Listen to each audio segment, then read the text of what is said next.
Halo teman-teman sekalian, setelah sebelumnya kita sudah berkenalan dengan istilah baru yang namanya adalah marketing funnel. Di video kali ini teman-teman kita akan langsung praktek bagaimana cara membuat marketing funnel untuk produk teman-teman sekalian. Saya disclaimer dikit teman-teman, di bagian ini akan lebih banyak exercise, akan lebih banyak berpikir teman-teman ya. Jadi kalau nanti ada kesulitan bisa di pause dulu, bisa diulang ditonton kembali teman-teman. Jangan dipaksakan langsung lanjut terus. Kalau misalkan teman-teman ada pertanyaan nanti juga boleh ditanyakan di grup Telegram teman-teman sekalian. Nah, seenggaknya dari pengalaman saya ada 4 langkah mudah untuk membuat marketing funnel yang high converting ya. High converting maksudnya apa mas? Maksudnya ya marketing funnel yang bisa menghasilkan penjualan yang besar teman-teman ya. Nah, nanti kita akan berkenalan dengan istilah-istilah baru lagi teman-teman. Tapi jangan khawatir, pelan-pelan kita akan mengerti mengenai istilah tersebut teman-teman. Jadi yang pertama kita akan menentukan dulu call to action yang tepat ya. Jadi apa itu mas call to action ya? Jadi logikanya seperti ini teman-teman ya. Logikanya kalau teman-teman bikin iklan, kan orang kan alurnya kan akan mengklik iklan. Habis itu orang akan sampai ke landing page yang kita punya. Setelah sampai ke landing page yang kita punya, setelah dia membaca, setelah itu endingnya apa teman-teman? Endingnya apakah dia ngontak kita ke WhatsApp atau endingnya dia langsung melakukan pembelian di website yang kita punya teman-teman. Nah jadi endingnya itu namanya adalah call to action. Call to actionnya bisa jadi ke WA, bisa jadi langsung ke transaksi. Nanti saya akan jelaskan di belakang seperti apa yang lebih tepat ya teman-teman. Nah yang kedua, setelah kita menentukan call to action yang tepat untuk produk yang kita jual, kita akan mengisi step by step marketing funnel yang kita punya teman-teman. Jadi logikanya kita udah tahu nih call to action-nya apa. Kita akan tarik mundur sampai pada akhirnya orang di awal ngelihat iklan kita. Gunanya apa kita ngisi step by step-nya? Ya gunanya kita untuk ngebikin funnel utuhnya teman-teman. Nah nanti setelah kita sudah mengisi step by step-nya, kita akan menentukan tools-tools apa saja yang dibutuhkan agar marketing funnel kita ini bisa berjalan dengan baik ya. Mungkin kita akan butuh landing page, kita akan belajar bagaimana cara membuatnya. Mungkin kita akan butuh kreatif atau poster yang menarik dan kita akan belajar untuk ngebikinnya teman-teman. Dan terakhir, kita akan menentukan yang namanya target cost per purchase teman-teman. Jadi logikanya kalau teman-teman iklan nih dengan budget 100.000 misalkan. Dan dari 100.000 itu teman-teman dapat 4 orang yang ngebeli produknya. Nah, berarti kan teman-teman kita kenal dengan istilah baru ya. Cost per purchase-nya, harga iklan per pembeliannya berarti kan sama dengan 100.000 dibagi 4 orang. Sama dengan 25.000 per orang ya. Atau dengan bahasa lain, teman-teman mesti mengeluarkan Rp25.000 iklan untuk mendapatkan satu customer ya. Nah, nanti teman-teman di bagian cost per purchase bisa menilai nih kalau margin atau keuntungan produk saya 30.000 dan cost per purchase-nya 25.000, berarti kan keuntungan saya sama dengan 30.000 dikurangi 25.000 ya, minus 5.000. Tapi ada kejadian juga mungkin teman-teman ngambil margin keuntungan 5.000, cost per purchase-nya 25.000. Berarti kan teman-teman nombok tuh kan, teman-teman rugi kan. Nah, kita akan belajar bagaimana cara menentukan target cost per purchase agar iklan teman-teman itu high converting dan nggak boncos teman-teman ya. Kita akan mulai dulu dengan step pertama untuk menentukan call to action yang tepat ya teman-teman. Nah, bagaimana mas cara menentukan call to action yang tepat ya? Saya ngebagi 2 jenis produk teman-teman. Pertama adalah produk murah yang harganya di bawah Rp500.000.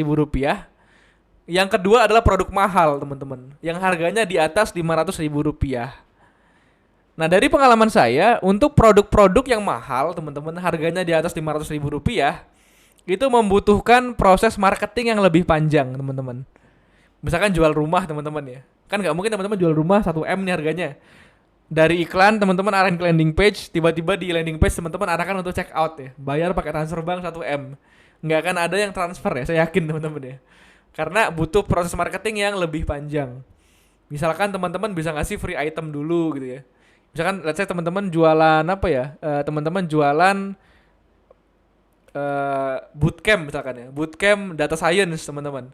Teman-teman di awal bisa ngasih free item dulu. Misalkan sebelum ikut bootcamp data science, teman-teman bisa download ebook gratis tentang step by step bagaimana cara jadi digital marketer gitu. Jadi data scientist teman-teman. Setelah orang download, teman-teman akan berikan email kepada mereka, lalu teman-teman offering ya. Dan jadi biasanya untuk produk-produk yang mahal, call to action-nya tuh nggak langsung ke pembelian teman-teman. Tapi biasanya bisa jadi call to action-nya diarahkan ke CSWA agar nanti teman-teman bisa closing di sana. Itu juga bisa dilakukan seperti itu teman-teman. Jadi cukup berbeda. Kalau produk-produk yang murah, yang harganya di bawah 500.000, misalkan kelas habis kerja teman-teman ya. Proses marketingnya bisa lebih sederhana ya. Karena budgetnya lebih terjangkau untuk setiap orang. Teman-teman bisa bikin call to action yang langsung ke pembelian dan pembayaran. PR-nya, teman-teman hanya perlu edukasi produk di landing page yang edukasinya tuh harus bagus banget ya agar orang yakin mau beli produk teman-teman. Jadi untuk teman-teman yang mungkin jualan rumah, jualan mobil, saya sarankan menggunakan call to action yang ke WA gitu teman-teman ya, kontak langsung. Tapi kalau produknya murah, saya sarankan menggunakan call to action yang langsung check out dan langsung bayar. Jadi itu teman-teman ya, kita mesti tahu dulu call to action-nya seperti apa. Nah, kalau teman-teman sudah tahu seperti apa call to action-nya, kita bisa langsung ke langkah yang nomor 2. Yang kedua, kita harus mengisi dulu bagaimana proses audience, proses marketing funnel dari awal hingga closing, teman-teman ya. Gunanya buat apa, Mas? Ya biar nanti kalau kita ada kendala, kita bisa menganalisis nih, kira-kira kendalanya di mana gitu ya. Apakah kendalanya di iklan, di landing page, atau mungkin di CS kita gitu ya, yang agak low respon dan bahasa marketingnya kurang bagus. Saya kasih contoh teman-teman ya. Misalkan teman-teman jualan kelas privat belajar website, harganya 1 juta ya. Privat pakai Zoom ketemu rutin. Ini saya gambarkan beberapa flow-nya ya. Teman-teman bisa mulai dengan iklan ya. Jadi orang ngeklik iklan dari Facebook dan Instagram. Setelah ngeklik iklan, orang akan masuk ke landing page kita, ngebaca informasi mengenai kelas kita. Setelah dia ngebaca landing page, tombol call to action-nya adalah ke WA. Jadi CTA-nya adalah tombol konsultasi via WhatsApp di website. Setelah dia call to action-nya klik tombol di WA, dia akan sampai ke CS kita ya. CS untuk ngebahas lah ya, kira-kira nanti kan dia mungkin nanya kurikulumnya seperti apa, harganya seperti apa, materinya apa. Tugas CS adalah menjawab pertanyaan dari konsumen. Dimana setelah itu nanti si pembeli akan melakukan purchase atau pembelian, proses pembayaran dan pembelian. Jadi ini marketing funnel atau proses penjualan dari awal iklan sampai tahapan purchase. Nah, jadi kita memudahkan teman-teman ya untuk membuat marketing funnel tanpa harus ribet-ribet menggunakan ilustrasi ini teman-teman. Silakan bikin 5 kotak prosesnya dari awal sampai akhir termasuk call to action-nya. Agar nanti saat kita beriklan kalau ada masalah, kita bisa menganalisis ini masalahnya sebenarnya di mana gitu.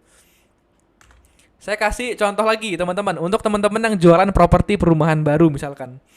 Mungkin flow-nya seperti ini teman-teman ya. Nanti teman-teman bisa mungkin lebih tahu lebih detail ya, seperti apa yang lebih tepat gitu. Pertama, orang akan ngeklik iklan dari Facebook atau Instagram. Yang kedua, dia akan ngebaca informasi mengenai rumahnya di website. Nextnya, dia akan klik tombol janjian untuk survei lokasi via WhatsApp. Lalu ada flow lagi tambahan survei lokasi, sales survei lokasi bersama calon pelanggan. Sampai pada akhirnya pelanggan melakukan proses pembelian ya, baik melalui DP, KPR maupun cash keras. Jadi ini contoh dari sales funnel atau marketing funnel dari jualan properti menggunakan iklan. Bagaimana Mas kalau saya jualan tas atau jualan sepatu ya, teman-teman silakan disesuaikan ya. Bagaimana kira-kira proses atau flow dari menjual sepatu yang tepat tergantung dari audiensnya. Nah, jadi flow ini disesuaikan dengan target audiensnya teman-teman ya. Ini kalau perumahan saya bikin ada survei lokasi karena rasa-rasanya ya kecil sih kemungkinan orang tuh beli properti kalau dia belum survei langsung, belum melihat langsung lokasinya gitu teman-teman ya. Makanya ada tambahan proses di sini. Nah, teman-teman boleh di pause dulu videonya sampai di sini. Dan teman-teman boleh tentukan dulu produknya apa, call to action-nya apa, dan bagaimana proses yang teman-teman ingin desain.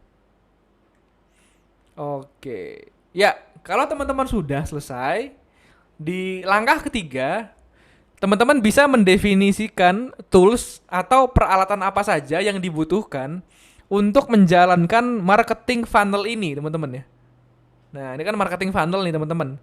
Toolsnya apa saja yang teman-teman mesti siapkan sebelum teman-teman bisa menjalankan marketing funnel ini sekaligus menjalankan iklannya. Nah, di sini kan ketahuan teman-teman ya. Pertama, untuk running iklan, teman-teman butuh yang namanya ads kreatif atau poster iklannya. Ya kalau nggak ada posternya apa yang mau dipublikasiin ya teman-teman ya. Terus di proses landing page, teman-teman perlu untuk membuat landing page atau membuat websitenya di mana orang bisa mengakses informasinya ya. Ini kalau teman-teman yang udah ikut kelas website mungkin akan lebih mudah ya untuk melalui fase ini. Tapi kalau teman-teman ada yang belum ikut kelas website, mungkin saya akan ajari step by stepnya lebih ringkas dan lebih praktis teman-teman. Nah di CS, teman-teman untuk menjalankan fungsi CS butuh apa? Butuh nomor WhatsApp. Jadi sebelum kita ngiklan, kita perlu menyiapkan dulu nih kreatif, website, dan juga WhatsApp-nya. Oke, kalau teman-teman sudah selesai mendefinisikan toolsnya, kita keep dulu. Jadi kita udah tahu ya PR-nya kita mesti siapin apa dulu sebelum iklan. Next step-nya teman-teman sebelum kita beriklan dan mempersiapkan toolsnya, kita mesti mendefinisikan target cost per purchase kita teman-teman. Nah, masih ingat teman-teman tadi apa yang saya jelaskan tentang cost per purchase? Ini ada contekan ya teman-teman ya. Jadi cost per purchase artinya adalah berapa biaya iklan yang kita bayarkan untuk mendapatkan satu klien yang berbayar ya. Saya tadi kasih contoh teman-teman ya. Misalkan kita ngabisin budget 100.000 buat iklan. Dari budget tersebut ternyata yang beli ada 4 orang. Berarti cost per purchase kita adalah jumlah budget dibagi jumlah pembeli ya. 100.000 dibagi 4 orang. Berarti Rp25.000 per orang yang ngebeli. Atau dalam bahasa lain, kita mengeluarkan budget iklan 25.000 untuk mendapatkan satu customer yang ngebeli produk kita, teman-teman. Nah, dari pengalaman saya, banyak orang yang iklan, teman-teman, tapi rugi dan boncos simply karena dia nggak punya target cost per purchase yang jelas, teman-teman. Misalkan dia ngiklan nih ya, gue pengen iklan dong, gue ada budget 500.000 gitu. Ya udah iklan tok aja gitu ya. Bisa jadi tiba-tiba gak ada yang beli. Atau kalau ada yang beli dikit teman-teman. Dan dia ngeluh tuh kok iklan gue rugi. Pertanyaannya jangan langsung kenapa rugi, tapi tanya dulu ya. Memang sebelumnya udah punya mas cost per purchase targetnya berapa gitu. Ya karena kalau gak ada target ya teman-teman gak jelas juga gitu loh. Mau iklannya mau berapa gitu loh. Berapa budget iklannya dan berapa keuntungan teman-teman pengen gitu. Nah, dan pada akhirnya kita nggak bisa teman-teman ya cuman berserah diri habis iklan berharap iklan kita viral banyak pembeli ya. Kita mesti punya target pribadi dulu. Bagaimana mas cara menentukan target cost per purchase teman? Ya ini saya kasih contoh dulu teman-teman ya. Jadi nanti kalau teman-teman beriklan di Facebook, nanti di data Facebook kita itu kita bisa ngebaca teman-teman berapa cost per purchase dari iklan kita. Jadi sifat dari cost per purchase ini tuh kita tahu pasti setelah iklan kita di running teman-teman. Kita kan waktu beriklan itu kan kita kan menentukan ya budget per harinya berapa. Misalkan sehari 100.000 teman-teman. Dari 100.000 yang beli 4 orang. Berarti nanti di akhir hari pertama kita akan tahu bahwa cost per purchase-nya adalah 25.000 per purchase teman-teman. Dan datanya nanti bisa diakses di Facebook Business Manager. Tapi untuk video kali ini kita akan fokus dulu untuk menghitung targetnya agar produk yang teman-teman jual nggak boncos teman-teman ya. Contohnya saya akan contohkan dengan ilustrasi yang mudah teman-teman ya. Kita anggaplah kita ingin menjual sebuah tas teman-teman. Kita ingin menjual tas yang harga produksi barangnya ya, harga bikin tasnya itu modalnya 70.000. Dan teman-teman menargetkan teman-teman dapat keuntungan Rp60.000 per penjualan tas. Dan tas ini yang teman-teman jual, kalau teman-teman bandingkan dengan harga di pasaran, ternyata harga jualnya bisa mencapai 210.000. Nah, kalau seperti ini, anggap yang merah ini belum ada teman-teman ya. Anggap ini belum ada. Berarti kan teman-teman sudah punya harga modal, udah punya target keuntungan, udah punya harga jual dari hasil benchmark harga di pasaran. Nah, bagaimana cara tahu target cost per purchase-nya, Mas? Gampangnya ya tinggal harga jual, dikurangi harga modal, dikurangi target keuntungan, teman-teman ya. Kalau untuk kasus ini, 210.000 dikurangi 70.000 dikurangi 60.000. Hasilnya adalah 80.000. Artinya, kalau teman-teman nanti beriklan, teman-teman mesti mencapai suatu target yaitu cost per purchase-nya 80.000. Karena kalau target cost per purchase itu enggak 80.000, misalkan 100.000 untuk produk yang sama, keuntungan teman-teman akan tergerus, teman-teman ya. Misalkan kan karena kan harga modal enggak berubah, harga jual enggak berubah. Kalau ininya berubah, yang akan terdampak adalah target keuntungan per itemnya, teman-teman. Jadi teman-teman harus tahu dulu ya, target cost per purchase-nya berapa. Nah, kalau teman-teman sudah tahu nih jualan tas, target gue 80.000, akan lebih enak teman-teman untuk menjalankan iklan. Bagaimana mas cara menentukan target cost per purchase? Nah ini saya tulis rangkumannya tadi teman-teman ya, dari contoh yang sebelumnya tadi. Pertama teman-teman harus menentukan dulu harga jual yang bersaing dan menguntungkan. Untuk kasus tas tadi harga jualnya 210.000. Terus teman-teman bisa hitung cost per purchase dengan rumus sama dengan harga jual barang dikurangi harga modal dikurangi target keuntungan dikurangi biaya lainnya jika ada. Misalkan teman-teman ada biaya pengiriman atau biaya apa bisa dimasukin juga teman-teman. Nanti teman-teman akan dapat target cost per purchase. Selanjutnya teman-teman bisa langsung running iklan dan nanti jika target hasil iklannya tadi cost per purchase itu sesuai target, teman-teman bisa melanjutkan iklan yang teman-teman punya. Tapi kalau nggak sesuai, teman-teman bisa stop dulu dan evaluasi dulu sebelum lanjut beriklan. Bagaimana teman-teman? Ada yang udah mulai agak pusing? Kalau agak pusing ditahan dulu teman-teman, boleh mengulang part ini pelan-pelan teman-teman ya, agar makin paham lagi. Nanti saat kita praktek nanti mudah-mudahan teman-teman lebih dapat gambaran ya. Ini kan di tahap awal kita masih ngomongin konsep teman-teman. Tapi ini tetap penting sebelum teman-teman nanti ngerti prakteknya gitu ya, biar teman-teman nggak ngawang-ngawang seperti itu. Nanti pun kalau teman-teman sudah praktek, sudah lebih paham, pengen kembali ke video ini juga boleh-boleh saja. Untuk itu teman-teman di bagian akhir saya juga memberikan dua expert tips lah istilahnya untuk menentukan cost per purchase secara lebih mudah.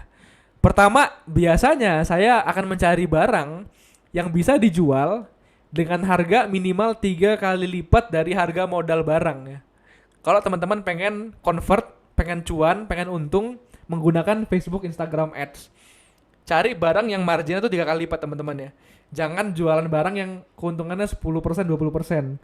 Biasanya nggak akan untung teman-teman kalau diiklankan. Tapi kalau teman-teman jualan barang, misalkan charger gitu ya, ataupun barang apapun itu yang modalnya 10.000, teman-teman jual 40.000, biasanya potensi keuntungannya jauh lebih besar lagi teman-teman ya. Jadi ini tips pertama ya, cari barang yang bisa dijual minimal 3 kali lipat dari harga modal barang. Ini juga jadi alasan kenapa untuk teman-teman yang masih pemula, saya sarankan untuk menggunakan produk digital ya, yang saya berikan linknya di video-video sebelumnya. Karena produk digital teman-teman, harga modalnya hampir nol teman-teman ya. Harga modalnya tuh nol. Kalau harga modalnya nol, teman-teman bisa lebih leluasa tuh untuk menjual produk dengan harga berapapun teman-teman ya. Lebih fleksibel lagi. Jadi bisa dicoba teman-teman ya.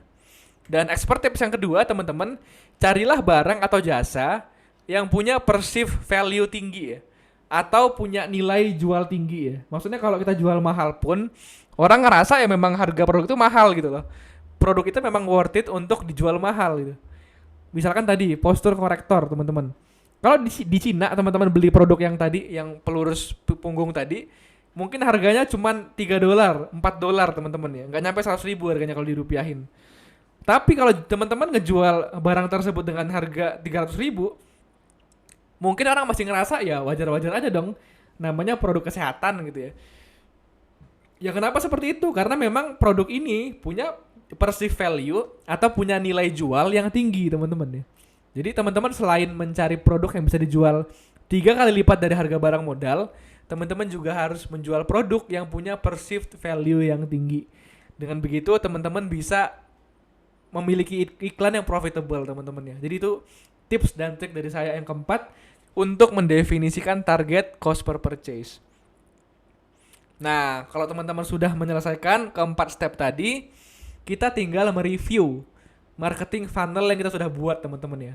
Kita punya flow-nya, kita punya alurnya dari iklan, landing page, call to action, CS, purchase. Kita sudah punya tools-tools apa yang kita butuhkan di setiap targetnya. Ada poster iklan, landing page, nomor WhatsApp. Dan kita sudah menentukan berapa target cost per purchase dari iklan yang kita punya. Dimana untuk iklan tadi target kita adalah 80.000 ya untuk iklan tas teman-teman. Nah kalau teman-teman sudah menyelesaikan ini, teman-teman berarti sudah membuat marketing funnel dan teman-teman sudah paham marketing funnel dari produk teman-teman sekalian. Dan ini bisa jadi langkah yang menarik ya, langkah yang membantu teman-teman sebelum teman-teman loncat ke iklan nantinya. Dan sebelum kita masuk ke iklan teman-teman ya, lagi-lagi ada beberapa step yang kita masih siapkan. Kita sudah bikin marketing funnelnya. Nextnya pastinya kita mempersiapkan dulu tools-tools yang kita butuhkan untuk beriklan. Apa aja mas toolsnya? Ya pertama kita siapkan dulu landing page-nya. Yang kedua kita siapkan ads kreatif atau poster iklannya. Nah untuk teman-teman sekali lagi yang udah ikut kelas website akan lebih mudah untuk bikin landing page. Tapi untuk yang belum, saya akan sertakan video pengantar dulu tentang bagaimana landing page yang biasanya high converting dan bagaimana tutorial cara membuat landing page ya dari kelas website. Saya akan kutip beberapa video singkatnya. Dan setelah itu nanti kita akan langsung praktek juga bagaimana cara membuat ads kreatif atau poster iklan meskipun teman-teman mungkin nggak punya skill design. Nah, kita akan bahas bareng teman-teman ya di beberapa video selanjutnya. Jadi selamat berjuang dan sampai ketemu lagi di video selanjutnya.